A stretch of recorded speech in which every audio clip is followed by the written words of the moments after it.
வணக்கம். இந்தியால 70% மேல உள்ள ஏற்றுமதியாளர்கள் மெர்ச்சன்ட் எக்ஸ்போர்ட்டர்ஸ். மெர்ச்சன்ட் எக்ஸ்போர்ட்டர்ஸ்னா யாரு? நேரடியா எந்த பொருளையும் உற்பத்தி பண்ணாம, உற்பத்தியாளர்ட்டருந்து வாங்கி ஏற்றுமதி பண்றவங்க தான் மெர்ச்சன்ட் எக்ஸ்போர்ட்டர்ஸ். ஸோ அப்படி உற்பத்தி பண்ணி குடுக்கவங்கள வந்து சப்ளையர்ஸ் அப்படின்னு சொல்லி சொல்லுவாங்க. ஸோ ஒரு ஏற்றுமதியாளர் சப்ளையரோட என்னென்ன மாதிரியான ரிலேஷன்ஷிப்பை மெயின்டெயின் பண்ணணும் அப்படின்றத பத்தி இதில பார்க்கலாம். ஃபர்ஸ்ட்டு நாம ஒரு சப்ளையர் அப்ரோச் பண்ண போறோம் அப்படின்னா, அவங்க கிட்ட எத்தன வருஷமா இந்த பிசினஸ்ல இருக்கீங்க? எந்த அளவுக்கு உங்களுக்கு இந்த தொழில்ல அனுபவம் இருக்குது? அப்படின்றத கேட்டு தெரிஞ்சுக்கணும். 2வது ஏற்றுமதியாளர்களுக்கு அவங்க சப்ளை பண்றாங்களா? அப்படின்றதையும் கேட்டு தெரிஞ்சுக்கணும். ஏன்னா, எக்ஸ்போர்ட்டருக்கு சப்ளை பண்ணாங்க அப்படின்னா, எக்ஸ்போர்ட் குவாலிட்டி என்னங்கிறத புரிஞ்சிருப்பாங்க. எக்ஸ்போர்ட்ல டைம் டெலிவரி எவ்வளவு முக்கியம் அப்படின்றதையும் அவங்க புரிஞ்சிருப்பாங்க. அதுக்கடுத்து பார்த்தீங்கன்னா, அவங்களுக்கு அதாவது அந்த நிறுவனத்திற்கு அல்லது அவங்க உற்பத்தி பண்ணக்கூடிய பொருளுக்கு உணவு பொருள்னு வைங்களேன், இந்த எஃப்எஸ்எஸ்ஐ சர்டிஃபிகேட்டு, ஐஎஸ்ஓ சர்டிஃபிகேட் இதெல்லாம் இருக்குதா அப்படின்றத கேட்டு தெரிஞ்சுக்கிறது நல்லது. ஸோ அப்படி ஏதாவது சர்டிஃபிகேட்ஸ்லாம் இருந்தது அப்படின்னா, அவங்க ஒரு குவாலிட்டி ஸ்டாண்டர்ட மெயின்டெயின் பண்றாங்க அப்படின்றத நாம புரிஞ்சுக்கலாம். 3வது முக்கியமா என்ன அப்படின்னா, டைரக்ட்டா அவங்களோட ஃபேக்டரிய வந்து நீங்க விசிட் பண்ணணும். இது வந்து மஸ்ட். ஏன்னா இன்னைக்கு இணையதளங்கள்ல நான் அது சப்ளை பண்றேன், இது சப்ளை பண்றேன்னு சொல்லி போட்டிருப்பாங்க. அங்க ஃபேக்டரி விசிட் வரோம்னா பேக் அடிச்சுருவாங்க. ஆனா உண்மையிலேயே ஒரு மேனுஃபேக்சரர் வந்து உண்மையிலேயே அவருக்கு ஒரு ஃபேக்டரி இருந்து உற்பத்தி பண்றாரு அப்படின்னா, நம்ம ரிக்வெஸ்ட் பண்ணோம்னா, "சார் உங்க ஃபேக்டரி வந்து விசிட் பண்ணலாமான்னா?" "வாங்க தாராளமா வாங்க" அப்படின்னு சொல்லி ஒரு செகண்ட் கூட யோசிக்க மாட்டாரு. வர சொல்லுவாரு. ஸோ அந்த மாதிரி அ அவங்க உண்மையிலேயே அந்த பொருள தயாரிக்காங்களா? தொழிற்சாலை அவங்களுக்கு இருக்குதா? அப்படின்றத என்ஷூர் பண்ணிக்கிறதுக்கு ஃபேக்டரி விசிட் அப்படின்றது மஸ்ட். ஒரு தடவ நீங்க போய் பார்த்துட்டீங்க அப்படின்னா, உங்களுக்கே ஒரு நம்பிக்கை வந்துரும். அதுக்கடுத்து முக்கியமானது என்ன அப்படின்னா, கம்யூனிகேஷன். இதுல வந்து பல ஏற்றுமதியாளர்கள் வந்து கோட்ட விட்டுருவாங்க. பையர் நமக்கு நீட்டா டாக்குமெண்ட் பண்ணிருவாரு. எனக்கு இந்த குவாலிட்டில, இந்த ஸ்டாண்டர்டுல, இந்த கலர்ல, இந்த பேக்கிங் மெத்தேடுல எனக்கு பொருள் வேணும் அப்படின்னு சொல்லுவாரு. ஆனா இது எல்லாம் அப்படியே வந்து சப்ளையருக்கு கடத்தாம, ஓரலா வாயில சொல்லிருவாங்க. வாயில சொல்றது என்ன ஆகும்? ஒண்ண புரிஞ்சு, ஒண்ண புரியாம கடைசில பிரச்சனையில போய் முடியும். ஸோ பையர் நமக்கு குவாலிட்டி ஸ்டாண்டர்ட் என்ன குடுக்குறாரோ, அத அப்படியே டிட்டோவா காப்பி பேஸ்ட் பண்ணி நாம சப்ளையருக்கு குடுக்கணும். 2வது டெட்லைன். பையர் வந்து நமக்கு செப்டம்பர் 15ஆம் தேதி ஷிப்மெண்ட் டேட் அப்படின்னு சொல்லி குடுத்தாருன்னா, அதே செப்டம்பர் 15 சப்ளையருக்கு குடுக்கக்கூடாது. அதை விட 1 வாரம் 10 நாள். செப்டம்பர் 5 அப்படின்ற ஒரு டெட்லைன வந்து நாம சப்ளையருக்கு குடுக்கணும். ஏன்னா சப்ளையர் சப்போஸ் ஒரு 1 நாளோ, 2 நாளோ டிலே பண்ணாருன்னு வைங்க. அதுக்கடுத்து அதெல்லாம் நம்ம வேர் ஹவுஸ் கொண்டு வந்து நாம லேபிளிங் பண்ண வேண்டியிருக்கும். ஸோ அந்த லேபிளிங்லாம் நம்ம இடத்துல வச்சு தான் பண்ணுவோம். ஸோ அதுக்கு அட்லீஸ்ட் ஒரு 2, 3 ஹவர்ஸாவது ஆகும். அட்லீஸ்ட் ஒரு 1 டே ஆகும்னு வைங்களேன். ஸோ அதுக்கப்புறம் நம்ம ஷிப்மெண்ட் பண்றதுக்கு வசதியா இருக்கும். ஸோ அவர்ட்டயே நம்ம 15ஆம் தேதி அப்படின்னு சொல்லிட்டோம்னா, அவரு 15ஆம் தேதி குடுத்தா கூட, அதுக்கடுத்து நாம பண்ண வேண்டிய அந்த லேபிளிங் ஒர்க்குக்கு கொஞ்சம் டைம் ஆகும். ஸோ கடைசி நேரத்தில ரொம்ப அறிபறியா இருக்கும். அதனால எப்பவுமே சப்ளையர்கிட்ட ஒரு 10 டேஸ் அட்வான்ஸா நமக்கு குட்ஸ் வர மாரி சொல்லிருங்க. அதுக்கு அடுத்து பார்த்தீங்க அப்படின்னா, அக்ரீமெண்ட். நான் முன்னாடியே சொன்ன மாரி தான். இப்போ குவாலிட்டில என்னென்ன வேணும்னு சொல்லி பையர் சொல்லுவார் இல்லைங்களா நம்மட்ட. அத அப்படியே வந்து நம்ம இமெயில் மூலியமா சப்ளையருக்கு வந்து நோட்டிஃபை பண்ணிறணும்.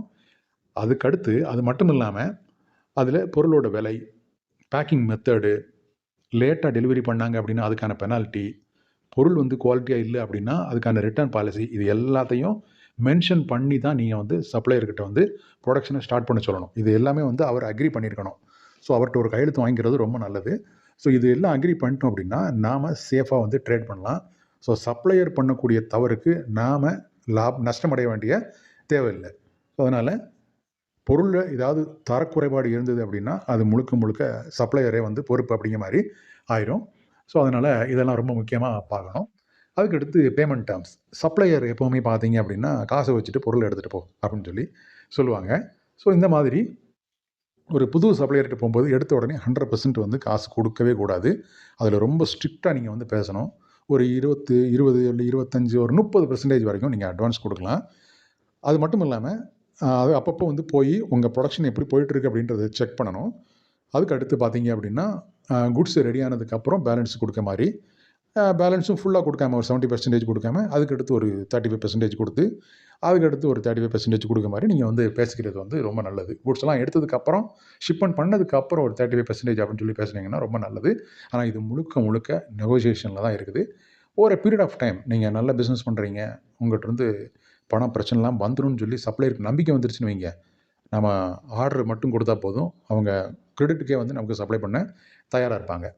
ஸோ இந்த மாதிரி நாம கரெக்ட்டா அ பேமெண்ட் டெர்ம்ஸ வந்து வச்சுக்கிட்டோம் அப்படின்னா, நாம கொஞ்சம் நிம்மதியா பிசினஸ் பண்ணலாம். அதுக்கடுத்து பார்த்தீங்க அப்படின்னா, குவாலிட்டி செக். இந்த குவாலிட்டி செக் வந்து சில நேரங்கள்ல பையரே வந்து தேர்ட் பார்ட்டி இன்ஸ்பெக்ஷனுக்கு ஆள் அனுப்புவாரு. அப்படி தேர்ட் பார்ட்டி இன்ஸ்பெக்ஷனுக்கு பையர் ஆள் அனுப்புனாலும், நீங்க அவங்க வர்றதுக்கு முன்னாடி நீங்கள் ஒரு ரேண்டம் செக் வந்து பண்ணியாகணும். இது வந்து ப்ரொடக்ஷன் நடந்துட்டு இருக்கணும். அதுக்கடுத்து குட்ஸ் எல்லாம் வந்து உங்கள் வேர் ஹவுஸ்க்கு டெலிவரி ஆனதுக்கப்புறமும் நீங்கள் ஒரு 100 பாக்ஸ் இருக்குதுன்னு வைங்க, ரேண்டமாக ஒரு 10 பாக்ஸு 7ஆம் நம்பரு, 13ஆம் நம்பரு, 23ஆம் நம்பரு, அதுக்கடுத்து 36ஆம் நம்பரு, இந்த மாதிரி ஒவ்வொரு பாக்ஸாக ஓப்பன் பண்ணி ஒரு 10 பாக்ஸ் ஓப்பன் பண்ணி கரெக்டாக அந்த பாக்ஸில் என்ன இருக்கணுமோ அது கரெக்டாக இருக்குதா அப்படின்றதெல்லாம் வந்து நீங்கள் செக் பண்ணிக்கிறது வந்து ரொம்ப ரொம்ப நல்லது. ஸோ சப்ளையரோட நம்மளோட டேர்ம்ஸ் அண்ட் கண்டிஷன்ஸ் இதெல்லாம் வந்து எப்படி மெயின்டைன் பண்ணணும்னு பார்த்தோம்.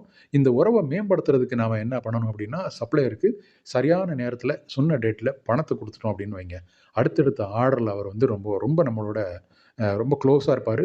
அடுத்தடுத்த ஆர்டரில் நம்மளோட நல்லா கோஆப்ரேட் பண்ணியும் ஒர்க் பண்ணுவார். அதே நேரத்தில் அவர்கிட்ட ஆர்டர் இல்லாத நேரத்தில் கூட அப்படியே அவரை கண்டுக்காமல் விடாமல், ஏதோ ஒரு நாள் ஒரு டின்னருக்கு போகிறது, இல்லை ஒரு இந்த தீபாவளி, பொங்கல் வந்தது அப்படின்னா விஷ் பண்ணுறது, இந்த மாதிரி ஒரு சின்ன சின்ன வகையில் ஒரு டச்சில் இருந்தோம் அப்படின்னா, அவரும் வந்து ஓகே நமக்கு ஆர்டர் கொடுப்பாரு ஃப்யூச்சரில், டச்சில் இருக்கார் அப்படின்ற ஒரு நம்பிக்கையில் இருப்பார். ஸோ பையரோட தரப்பில் ஏதாவது ஒரு சிக்கல் இருந்ததுன்னா கூட அதை மறைக்காமல் நேரடியாக சப்ளையர்கிட்ட சொல்கிறது அப்படின்றது வந்து நல்லது.